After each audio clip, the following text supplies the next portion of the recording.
इस वक्त की बड़ी खबर आ रही है इंदौर से, जहां भाजपा के प्रदेश प्रवक्ता उमेश शर्मा का निधन हो चुका है। जी हां, आपको बता दें कि भाजपा के प्रदेश प्रवक्ता उमेश शर्मा, जो कि जिनको हार्ट अटैक आया था और उस दौरान उनका निधन हो गया। इलाज के दौरान इनका निधन हुआ है और इस दौरान हमारे साथ जुड़ चुके हैं अधिक जानकारी के लिए डिजियाना न्यूज़ के एडिटर इन चीफ प्रतीक श्रीवास्तव जी। प्रतीक जी, इंदौर में भाजपा के प्रदेश प्रवक्ता उमेश शर्मा का जो है निधन हो चुका है, कहीं ना कहीं ये भाजपा के लिए एक बड़ी क्षति है। निश्चित रूप से ये भारतीय जनता पार्टी के लिए बहुत बड़ी क्षति है जी। और मैं अगर अपनी बात करूं तो मेरे लिए भी ये व्यक्तिगत क्षति है। उमेश शर्मा मेरे भी व्यक्तिगत मित्र थे, कॉलेज जमाने के, छात्र जीवन के। उन्होंने और मैंने अनेक वाद विवाद प्रतियोगिताओं में साथ साथ हिस्सेदारी की है। हम यूनिवर्सिटी की टीम का हिस्सा रहे हैं और बहुत सारे युवा महोत्सव में उमेश शर्मा और मैंने साथ साथ डिबेट बोली है।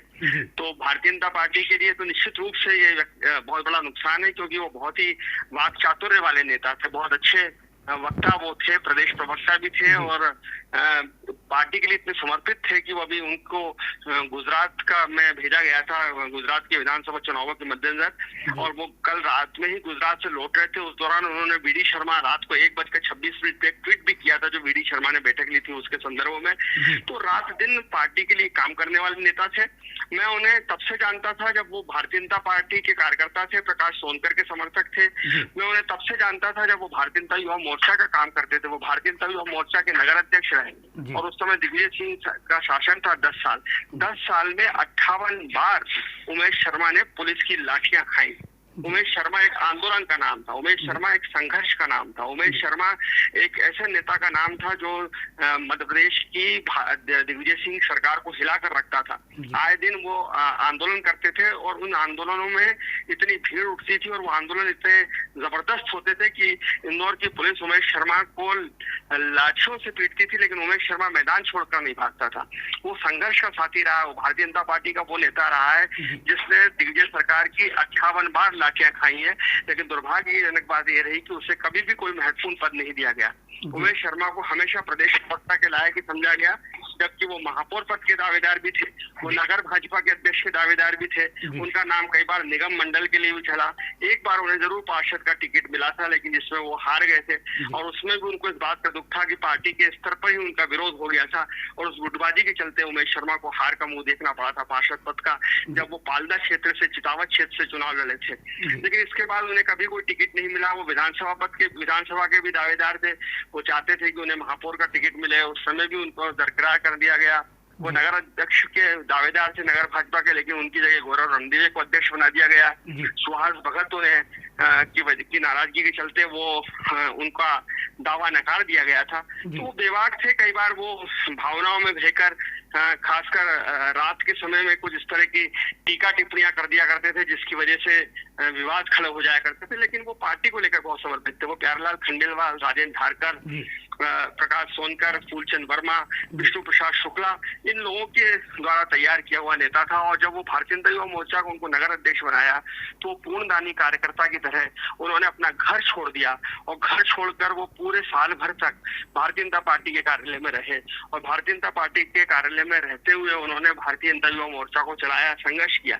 आप देखिए कि जो जीतू जिराती भारतीय जनता युवा मोर्चा नगर अध्यक्ष थे उमेश शर्मा, जिसमें जो जीतू जिराती उनके कार्यकर्ता होते थे या उनके मंडल संयोजक थे, मंडल अध्यक्ष थे, वो जीतू जिराती बाद में मध्य प्रदेश भारतीय जनता युवा मोर्चा के अध्यक्ष बने, विधायक बने।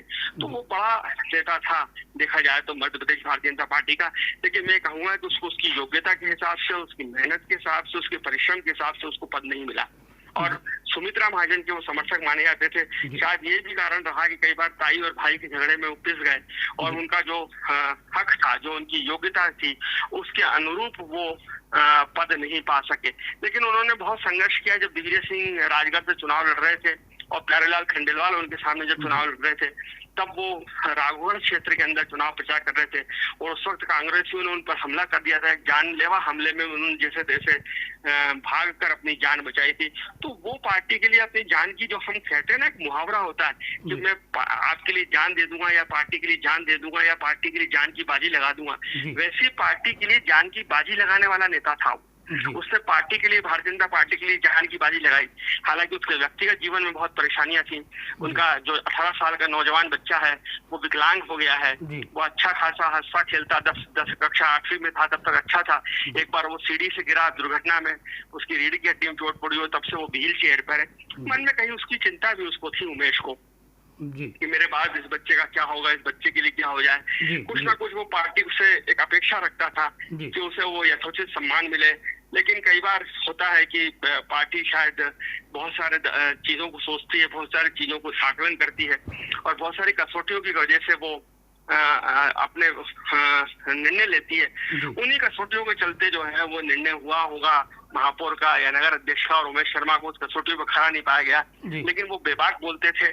भारतीय जनता पार्टी की किसी भी सभा, चाहे वो नरेंद्र मोदी जी की सभा हो, चाहे वो शिवराज जी की सभा हो, कार्यक्रम का संचालन उनके हिस्से आता था। और वो सरस्वती पुत्र थे, वो वाग्मिता के विद्यार्थी थे, वो वाणी के जादूगर थे। और वो अपनी वाणी के जादूगर के तहत इस तरह का माहौल बनाते थे, इस तरह का मंच बनाते थे कि उनको सुनने के लिए लोग दूर दूर से आते थे। मध्य प्रदेश में कहीं भी चुनाव हो, उमेश शर्मा को भाषण देने के लिए बुलाया जाता था। मालवा निवाड़ के वे वक्तावीर थे, खंडवा हो, खरगोन हो, और अभी तो उन्हें गुजरात भेजा गया था। वहां पे वो काम संभाल रहे थे। कई बार उन्होंने सोशल मीडिया पे वहां गुजरात से काम करती हुई अपनी तस्वीरें डाली और वो निष्काम भाव से भारतीय जनता पार्टी के लिए कार्य करते थे। कभी कभी निराश जरूर हो जाते थे, अपनी व्यक्तिगत बातचीत में अपनी निराशा मुझसे प्रकट करते थे, लेकिन उनकी निराशा के बावजूद पार्टी के प्रति जो उनका समर्पण था उसमें कभी कोई कमी नहीं आई। जब उनको महापौर का टिकट नहीं मिला, जब उनको महापौर का प्रत्याशी घोषित नहीं किया, तो बहुत निराश भाव से थे। लेकिन दूसरे तीसरे दिन बाद ही वो डिबेट में शामिल होने लगे और पुष्पमित्र भार्गव के पक्ष में दलीलें देने लगे और पुष्पमित्र भार्गव की जीत का दावा करने लगे। तो ये पार्टी के प्रति उनका समर्पण था, ये पार्टी के प्रति उनका दावा था। जब उनको नगर अध्यक्ष पद से उनको नकार दिया गया, नगर अध्यक्ष पद नहीं बनाया गया और गौरव रणदिवे को अध्यक्ष बना दिया गया, तब वे थोड़े से उदास रहे, नाराज रहे, मायूस रहे। उनमें एक डिप्रेशन भी आ गया था, अवसाद भी आ गया था। उस दौरान भी कई बार उन्होंने अपना दुख मेरे से साझा किया था, मेरे साथ साझा किया था। वो इस बात से नाराज थे कि पार्टी ने जो है मेरे समर्पण को नहीं देखा और अनेक बातें उन्होंने मुझसे की। अब उनके जाने के बाद उन सब बातों को करने का कोई औचित्य नहीं है। तो लेकिन थोड़े दिनों बाद वो वापस उसी तरह से पार्टी की गतिविधियों में बढ़ चढ़ कर हिस्सा लेने लगे और पार्टी का काम करने लगे, पार्टी का पक्ष रखने लगे। बीडी शर्मा उनको पसंद करते थे। हालांकि उनको पार्षद के चुनाव में उनके विरोध में काम करने वाले व्यक्ति को और उनके पड़ोस में रहने वाले व्यक्ति को, जो उनके विरोध में काम करता था, जिसके पिताजी ने उनके विरोध में काम किया था, जो पूरे परिवार ने उनके विरोध में काम किया था, जो पूरा परिवार कांग्रेसी था, उस परिवार के एक सदस्य को जब नगर में कार्य समिति में पद मिल गया तो उस बात को लेकर उन्होंने थोड़ी सी नाराजगी जाहिर की थी और उन्होंने कहा था कि भाई ये बात कम से कम, क्योंकि आप बना रहे थे उस मोहल्ले का, मेरे मोहल्ले के किसी व्यक्ति को बना रहे थे तो मेरी सहमति ले लेते। तो कहीं ना कहीं उसको पार्टी से कुछ निश्चित रूप से असंतोष रहा, कुछ बातों को लेकर उनको परेशानी रही। लेकिन उसके बावजूद भी पार्टी में उनके साथ जो प्रपंच होते थे या पार्टी में उनके साथ जो धोखाधड़ी होती थी या उनके साथ जो अन्याय होता था, उसको वो बहुत जल्दी भूल जाते थे और उसके बाद वो फिर से पार्टी का काम करने लगते थे, पार्टी के लिए जान की बाजी लगाने लगते थे और वो हर मंच की शान हुआ करते थे। इंदौर में कोई सा भी भारतीय जनता पार्टी का मंच, अब जब भी आगे जो भी भारतीय जनता पार्टी के कार्यक्रम होंगे और जब भीड़ को संभालने की बात आएगी, जब मंच को संभालने की बात आएगी, तो उमेश शर्मा की कमी खलेगी, इस बात से इनकार नहीं किया जा सकता। उमेश शर्मा छात्र राजनीति में मैं उनको जानता हूँ, वे और उन्होंने और मैंने साथ साथ में छात्र राजनीति की है। वो आर्ट्स एंड कॉमर्स कॉलेज के अध्यक्ष रहे। आर्ट्स एंड कॉमर्स कॉलेज के अध्यक्ष होने के साथ साथ वो विश्वविद्यालय के उपाध्यक्ष रहे। तब मैं गुजराती आर्ट्स कॉलेज का छात्र नेता था, उस समय में वो आर्ट्स एंड कॉमर्स कॉलेज के छात्र नेता थे और उन्होंने एक बड़ी मेहनत के साथ छात्र राजनीति के साथ करते करते भारतीय जनता पार्टी में अपना स्थान बनाया था।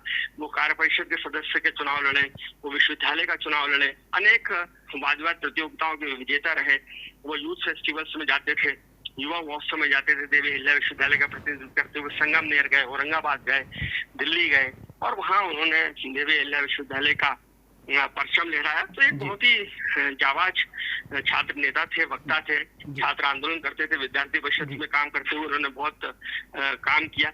लेकिन इतनी जल्दी, करीबन 57-58 साल के वो रहे होंगे, इतनी जल्दी उनका चला जाना निश्चित रूप से भारतीय जनता पार्टी के लिए बहुत ही शोक का विषय है। और मैंने जैसा कहा कि मेरे अनेक स्मृतियां हैं उनके साथ छात्र राजनीति की। हम दोनों ने साथ छात्र राजनीति साथ साथ शुरू की थी। तो मेरे लिए निश्चित रूप से ये व्यक्तिगत क्षति है। उमेश शर्मा का जाना भारतीय जनता पार्टी के लिए बहुत ही दुखद है और इंदौर के लिए बहुत दुखद है। जी प्रतीक जी, जैसा कि आपने कहा कि उमेश जी शर्मा जो थे वो पार्टी के प्रति तो समर्पित थे ही, साथ ही देखा जा रहा था कि इंदौर में भी लगातार विरोधी दल के लोग भी उन विरोधी दल के लोगों के बीच भी उनकी लोकप्रियता काफी थी। लगातार देखा गया था कि विरोधी दल के लोग भी उन्हें काफी पसंद किया करते थे। हाँ बिल्कुल, विरोधियों से भी उनकी मित्रता भाव रहते थे, चाहे वो कांग्रेस के प्रवक्ता नरेंद्र सलूजा हो या डॉक्टर मोहम्मद सूरी हो या दूसरे कोई कांग्रेस के प्रवक्ता संतोष सिंह गौतम हो। जब वो डिजाइना न्यूज के कार्यालय में बहस के लिए उमेश शर्मा आते थे तो बाद में सभी से उनके बहुत ही प्रगाढ़ संबंध होते थे। बहुत ही मेरे दफ्तर में बैठ के, डिजाइना न्यूज के दफ्तर में ऑफिस में बैठ के चाय पीते हुए बहुत ही गपशप हंसी मजाक चलती थी।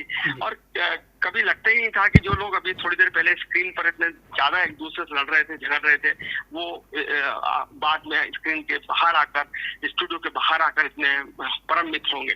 एक बार कांग्रेसियों ने उनका सम्मान स्वागत भी कर दिया था। वो गोकुलदास अस्पताल गए थे किसी को देखने और वहाँ कांग्रेसियों का प्रदर्शन चल रहा था और जैसे ही कांग्रेसियों ने उमेश शर्मा को देखा तो उन्होंने नारे लगा दिए थे कि हमारा नेता कैसा हो, उमेश शर्मा कैसा हो। अखबारों में वो सुर्खियां बना था।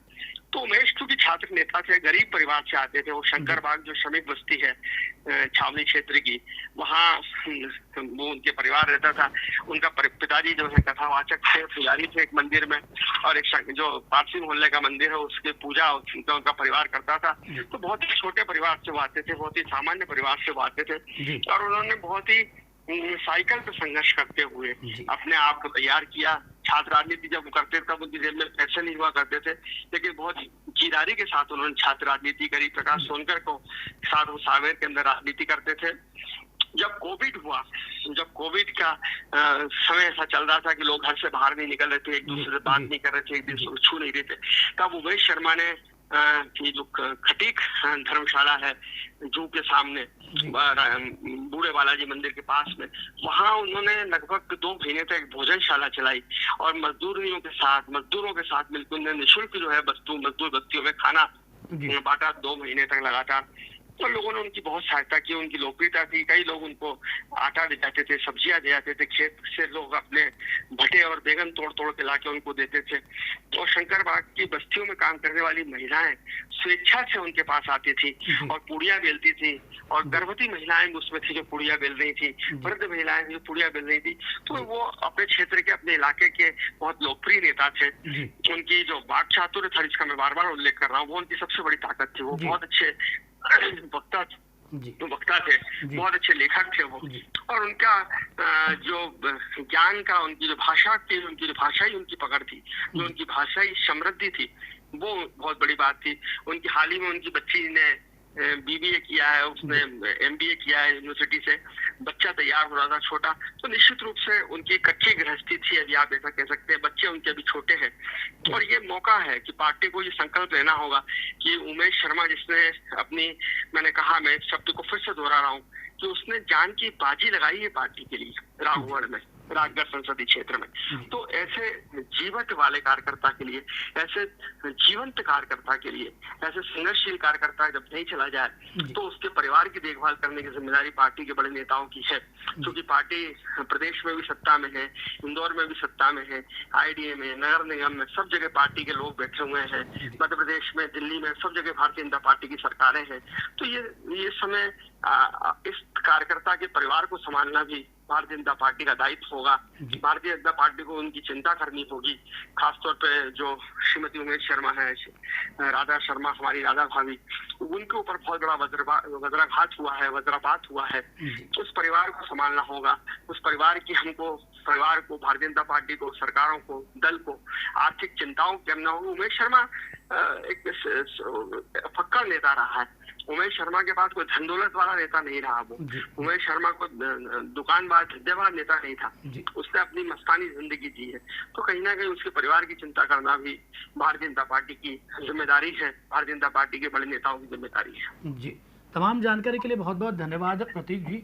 ये थे डिजियाना न्यूज के एडिटर इन चीफ प्रतीक श्रीवास्तव, जिन्होंने बताया कि भाजपा के प्रदेश प्रवक्ता उमेश शर्मा अब नहीं रहे। रोबोट नर्सिंग होम में उनका निधन हुआ, हार्ट अटैक से उनका निधन हुआ है। वे हाल ही में गुजरात दौरे से लौट कर आए थे, जब सीने में दर्द की शिकायत थी। उपचार के दौरान उन्होंने अंतिम सांस ली। वही वक्त कुछ रहा, छोटे से ब्रेक के बाद जल्द हाजिर होंगे।